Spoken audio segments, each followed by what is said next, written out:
পাওয়ার জন্য মাথার ওপর ফুটবল নিয়ে গঙ্গায় সাঁতার কাটলেন বালির উত্তম দাস। ফুটবলই তার ধ্যান, জ্ঞান, স্বপ্ন। দৈনন্দিন কাজকর্ম প্রায় সবকিছুই করতে পারেন পায়ে দুটি ফুটবল নিয়েই।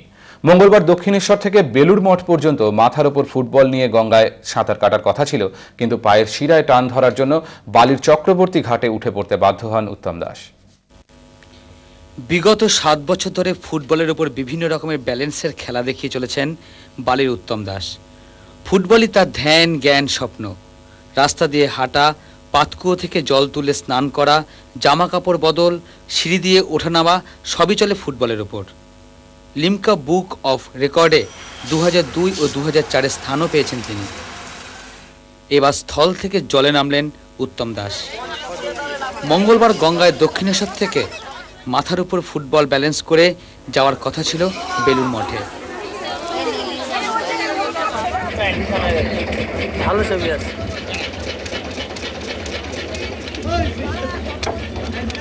কিন্তু মাঝপথে শিরায় টান ধরে যাওয়ায় বালির চক্রবর্তী ঘাটেই উঠে পড়তে বাধ্য হন উত্তম দাস।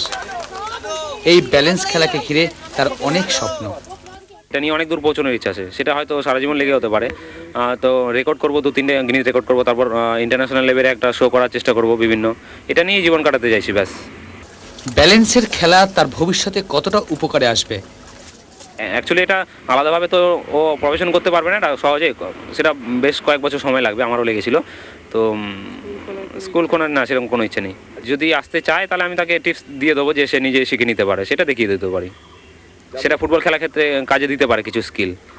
এটা নিয়ে কিছু ইমপ্রুভ করতে চাই, একটা প্ল্যাটফর্ম তৈরি করতে চাই, তারপর যদি যোগ্যতা থাকে নিশ্চয়ই পাবো চাকরি।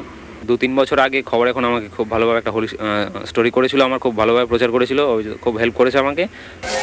আরও অনেক দূর যাক উত্তম দাস, এই শুভেচ্ছাই রইল খবর এখনের তরফ থেকে। পার্থশ্রীর রিপোর্ট, খবর এখন। আবার বিরতি বিজ্ঞাপন।